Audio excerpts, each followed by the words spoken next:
Hi friends, welcome to maths with Jeevan. दोस्तों, आज हम आपके लिए एक बहुत ही इंटरेस्टिंग और बेहद ही इम्पोर्टेंट टॉपिक के ऊपर डिस्कस करने के लिए आए हैं, जो रेलवे के ग्रुप डी और रेलवे एनटीपीसी के एग्ज़ाम के लिए काफ़ी महत्वपूर्ण है। आज जो टॉपिक है, हमारा टॉपिक है साइंस का जो न्यूमेरिकल क्वेश्चन जो पूछा जा रहा है आजकल रेलवे के एग्ज़ाम में, उस टॉपिक के ऊपर आज हम चर्चा करेंगे। तो चलिए आज का टॉपिक की ओर बढ़ते हैं हम।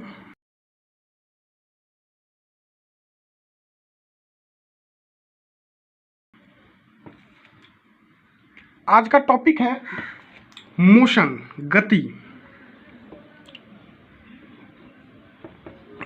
गति।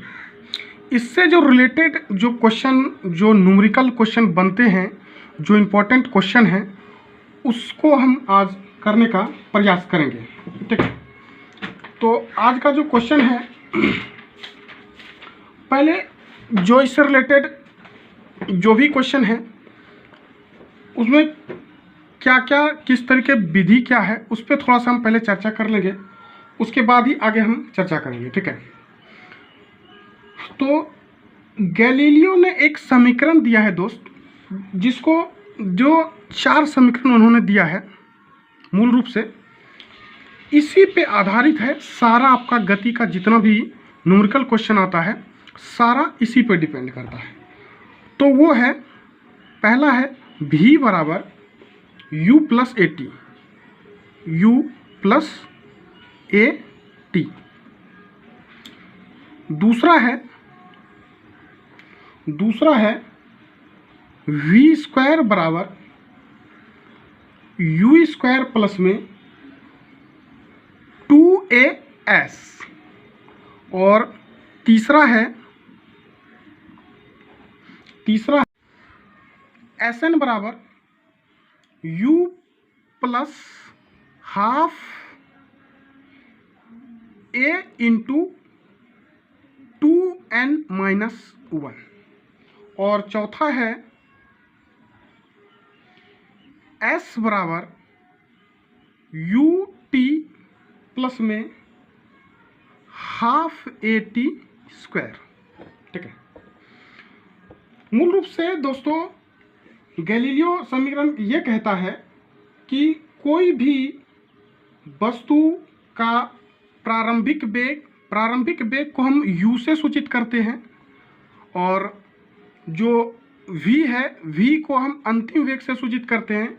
मतलब इस तरह से गैलीलियो कहता है, आप परिभाषा के तौर पे इस तरह से बात को समझ सकते हैं कि यदि कोई वस्तु का प्रारंभिक वेग u तथा त्वरण a हो और वस्तु द्वारा s दूरी चलकर t सेकेंड पश्चात अंतिम वेग v हो, मतलब ये कि प्रारंभिक वेग को हम u से सूचित करते हैं, अंतिम वेग को हम v से सूचित करते हैं, और समय को हम t से सूचित करते हैं, और s हम दूरी को s से सूचित करते हैं, और a त्वरण मतलब एक्सेलरेशन। ठीक है, ये एक्सेलरेशन पहले निकालते हैं कैसे, इसको भी थोड़ा सा हम चर्चा कर लेते हैं इसके ऊपर।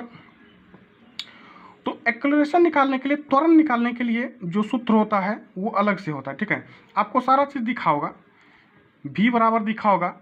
आप u बराबर भी इस चीज़ को उल्टा करके कर सकते हैं। अगर v बराबर u प्लस में ए टी आपको दिया गया है, तो अगर u बराबर आपको चाहिए तो आप क्या करेंगे, v माइनस में ए टी, इसमें कोई दिक्कत नहीं। तो आपको सारा चीज़ तो यहाँ पे देखिए, v बराबर आपको मिल गया, आपको s बराबर मिल गया, आपको u बराबर मिल गया, आपको a बराबर जो है ना नहीं मिल रहा था। तो a जो है त्वरण को कहते हैं। तो त्वरण बराबर यदि आपको निकालना है तो त्वरण का सूत्र होता है अंतिम वेग माइनस प्रारंभिक वेग बटे में t। अंतिम वेग को हम v से सूचित करते हैं, प्रारंभिक वेग को हम u से सूचित करते हैं बटे t। तो यानी कि त्वरण के लिए जो हमारा सूत्र है v माइनस u बटे t। ठीक है, तो अब इसी से रिलेटेड अब जो क्वेश्चन बनता है उस पर अब हम चर्चा करेंगे, क्योंकि ज़्यादा डीप में जाने का कोई फ़ायदा है नहीं। जो एग्ज़ाम के पॉइंट ऑफ व्यू से जो इम्पोर्टेंट बात है सिर्फ हम उसी के ऊपर अभी चर्चा करने के लिए आपके साथ आए हुए हैं। तो चलिए एक क्वेश्चन की ओर चलते हैं। अपना क्वेश्चन है, देखिए पहला क्वेश्चन है, कहता है कि विराम से प्रारंभ करके एक वस्तु 16 मीटर प्रति वर्ग सेकंड के त्वरण से चलती है। वस्तु द्वारा प्रथम 5 सेकंड में तय की गई दूरी क्या है? ठीक है, तो वस्तु द्वारा प्रथम 5 सेकंड में तय की गई दूरी मेरे से पूछ रहा है। तो दूरी को हम किससे सूचित करते हैं? एस से। ठीक है, तो ओ एस बराबर, मत पहले आप यहाँ पे देख लीजिए आपके पास दिया क्या क्या गया है। ठीक है, तो प्रारंभ देखिए, कहता कि विराम से प्रारंभ होकर, मतलब कि कोई भी वस्तु स्थिर रूप से खड़ी है और वहाँ से चलना प्रारंभ किया, तो प्रारंभिक वेग उसका जो है u बराबर आपके पास तब 0 है क्योंकि वस्तु विराम में थी। उसके बाद त्वरण, त्वरण आपका, त्वरण मतलब a बराबर आपका क्या है? वस्तु का त्वरण है दिया हुआ 16 मीटर प्रति वर्ग सेकंड। तो a बराबर आपका आ गया 16 मीटर प्रति सेकंड स्क्वायर। ठीक है, अब आपके पास और चीज़ दिया गया, t बराबर आपके पास दिया गया है 5 सेकंड। ठीक, तो आपको चाहिए s बराबर चाहिए। s बराबर क्या होता है? ut प्लस में हाफ at स्क्वायर। ठीक है, तो यहाँ से करेंगे हम s बराबर u आपके पास 0 इंटू t आपके पास 5 सेकंड प्लस हाफ a आपके पास 16 मीटर पर सेकंड इंटू t आपके पास 5 है तो 5 का स्क्वायर कर देगा, मतलब 25 भी आप सीधा लिख सकते हैं आप। ठीक है, तो यहाँ से इसको काट लेते हैं, 2 से काटा इसको 8 और 0 से ये इंटू हो गया तो यहाँ पे 0 हो गया। ठीक है, और 25 इंटू 8 कितना हो गया? 200। तो s का वैल्यू मेरे पास यहाँ से क्या निकल के आ गया? 200 मीटर। यही मेरा क्या हो गया? आंसर। तो देखा दोस्तों कितना इजी है, बस हम सिर्फ बात को समझेंगे और जो मूल रूप से इसको अभी हम जो 4 सूत्र जो पीछे बता चुके हैं आपको, बस मूल रूप से उस 4 सूत्र के ऊपर आपको ध्यान केंद्रित करना है और उसी से आपका सारा क्वेश्चन सॉल्व होगा। तो चलिए आगे भी क्वेश्चन है, उसको आगे करते हैं। फिर कहता कि एक चलती हुई कार में ब्रेक लगाने से 2.5 मीटर प्रति वर्ग सेकंड के मंदन से 10 सेकंड में रुक जाती है, तो उसकी प्रारंभिक वेग क्या है? ये दोस्तों आप, ये जो मंदन शब्द लिखा गया है इस बात को आप समझ रहे हैं। त्वरण जब समय के साथ बढ़ता है तो उसको धनात्मक कहते हैं और जब त्वरण समय के साथ घटता है तो उसको ऋणात्मक कहते हैं। इसी ऋणात्मक त्वरण को मंदन भी कहते हैं। ठीक है, तो यही बात है। तो यहाँ पे देखिए ब्रेक, जब आप इमेजिन कीजिए अपने आप में आप बाइक चला रहे हैं और आप जब ब्रेक लगाएंगे तो क्या होगा? धीरे धीरे आपकी गति कमती जाएगी, तो वही मंदित होती जाएगी। मतलब मंदन का गति मेरे पास दिया गया है 2.5 मीटर प्रति वर्ग सेकंड। तो यहाँ पर भी आपके पास क्या क्या चीज़ अवेलेबल है? तो आपके पास एक्सेलरेशन अवेलेबल है, ए अवेलेबल है आपके पास 2.5 मीटर प्रति वर्ग सेकंड अवेलेबल है। दूसरा आपके पास क्या अवेलेबल है? दूसरा आपके पास अवेलेबल है टाइम अवेलेबल है। टाइम अवेलेबल है, टाइम क्या है आपके पास? 10 सेकंड है अवेलेबल। उसके बाद आपको अंतिम मतलब रुकना है, रुक जाएगी मतलब अंतिम वेग आपका क्या हो जाएगा? 0 मीटर पर सेकंड। ठीक, और आपको प्रारंभिक वेग पता करना है आपको। ठीक है, यही कह रहा है कि उसका प्रारंभिक वेग क्या है, मतलब प्रारंभिक वेग को हम u से इंडिकेट करते हैं, तो u का वैल्यू आपको बताना है। तो अब u का वैल्यू आपको बताना है तो आपको यहाँ पे भी हम सूत्र पढ़ाए कि v बराबर u प्लस a t। आप इससे भी कर सकते हैं या फिर जो है इसी सूत्र को उल्टा करके आप क्या करते हैं, अगर u बराबर चाहिए आपको तो v माइनस a टी। इसी सूत्र को उल्टा करके कर लिख सकते हैं हम। तो v माइनस ए टी। तो आपको u चाहिए, u बराबर v आपका क्या है 0 मीटर पर सेकेंड, तो 0 माइनस ए का वैल्यू आपका क्या है, देखिए यहाँ पर जो ये मंदन में है, मतलब कि ये माइनस में जा रहा है, इसको हम -2.5 लिखेंगे, ठीक है। तो इसको हम ब्रैकेट में कर लेंगे -2.5 इंटू करेंगे टी आपके पास क्या है 10 सेकेंड। बस इसी को सिर्फ अब हम सॉल्व करेंगे। तो यहाँ से देखिए माइनस और माइनस इंटू हो जाएगा, क्या हो जाएगा प्लस, ठीक। माइनस और माइनस इंटू हो जाएगा तो क्या हो जाएगा u बराबर प्लस हो गया, मतलब कि इससे 0 से इंटू होगा, 0 से इंटू होगा यहाँ, तो हो गया +2.5, प्लस नहीं भी लगाएंगे तो आपका चलेगा, इंटू है 10, तो पॉइंट वाला यहाँ पे 0 हो गया, ये कट गया, मतलब कि आपका u का वैल्यू क्या है 25 मीटर पर सेकेंड, आपका आंसर आ गया। इसी तरह से आगे जो क्वेश्चन है इसको भी हम करेंगे। अगला क्वेश्चन आपको दिया गया है कि जब कोई पिंड 9.2 मीटर की ऊंचाई से मुक्त रूप से गिरती है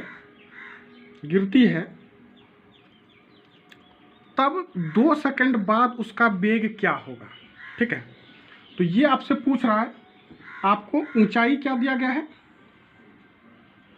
39.2, ठीक है, और किसी ऊंचाई से 39.2 मीटर की ऊंचाई से इसको गिराना है, ठीक है। मतलब कि गिराने से पहले जो प्रारंभ में वेग था वो आपको 0 होगा, तो प्रारंभिक वेग आपका 0 हो गया। उसके बाद आपको टाइम दिया गया है, टाइम क्या दिया गया है 2 सेकेंड सेकेंड। और देखिए जब कोई भी चीज़ ऊपर से पृथ्वी की ओर गिरती है ना दोस्तों, तो उसमें एक्सेलरेशन का जो मान होता है, उसमें जो पृथ्वी का गुरुत्वीय त्वरण होता है वही मेरा यहाँ पे एक्सेलरेशन होता है, मतलब कि त्वरण होता है। तो ए का वैल्यू यहाँ पे मेरे पास क्या होगा, गुरुत्वीय त्वरण होता है 9.8 मीटर प्रति वर्ग सेकेंड, ठीक है। और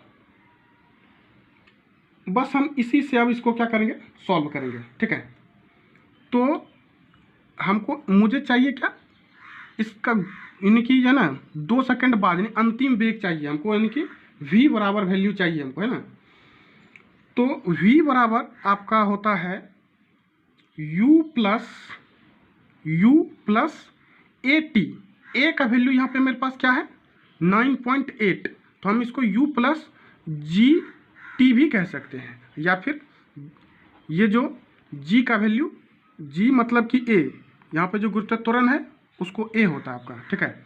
तो v बराबर u का वैल्यू है आपके पास 0, प्लस में गुरुत्वीय त्वरण आपके पास 9.8 इंटू आपके पास t मतलब ये, तो 9.8 को जब आप इंटू करेंगे तो क्या हो जाएगा 19.6 मीटर प्रति सेकेंड।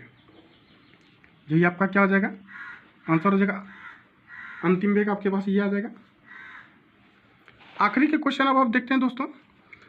कहता है कि जब एक पत्थर के टुकड़े के ऊपर की ओर फेंका जाता है तब 19.6 मीटर की ऊंचाई तक जाता है, तो उसके प्रारंभिक वेग का मान होगा।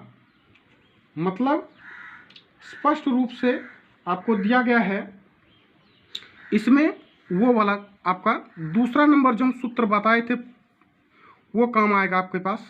तो वो सूत्र क्या बताए थे, v² बराबर में u² प्लस में 2as, ठीक है।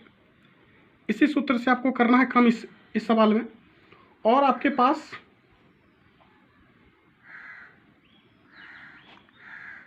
दूसरा क्या दिया गया है, मतलब कि अब यहाँ से आपको चाहिए क्या प्रारंभिक वेग चाहिए, तो इसी बात को आप उल्टा करके लिख सकते हैं कि यू स्क्वायर बराबर में वी स्क्वायर माइनस में 2as, ठीक।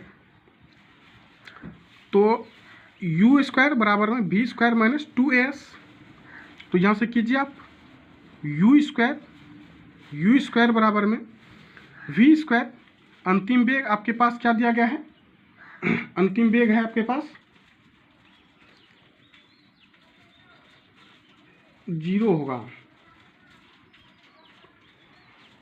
जब एक पत्थर के टुकड़े के ऊपर की ओर फेंका जाता है तो इतना ऊंचाई के बाद, तो इसमें सिर्फ जो आपको क्या करना है, कुछ दिया गया नहीं है, तो 2 गुरुत्वाकर्षण त्वरण का मान 9.8, मतलब कि 9.8 इंटू ऊंचाई आपके पास क्या दिया गया है 19.6।